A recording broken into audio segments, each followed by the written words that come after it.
انجمان میں منعقد ہوئی P M L N U A کے ممبران کی پریس کانفرنس، صدارت قائم مقام صدر چودھری عبدالغفار نے کی۔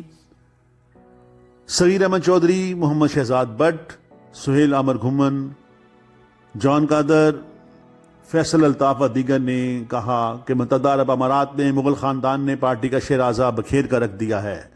مسلم لیگ نون جو کسی دور میں یکجہتی کی علامت ہوا کرتی تھی، اب گروپوں میں بٹ چکی ہے۔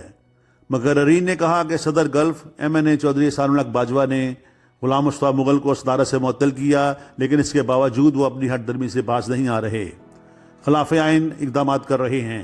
انہوں نے مزید کہا کہ زبیر گل کو اپنے عہدے کا لحاظ کرنا چاہیے۔ انہوں نے پارٹی کارکنان میں اتحاد کی فضا کو خراب کیا اور اپنے مفادات کی خاطر پارٹی کو تقسیم کرنے میں اپنا کردار ادا کیا۔ مطالبہ کیا گیا کہ پارٹی معاملات میں بیرونی مداخلت کو فی الفور بند کیا جائے اور پارٹی ڈسپلن کی خلاف ورزی پر سخت ایکشن لیا جائے۔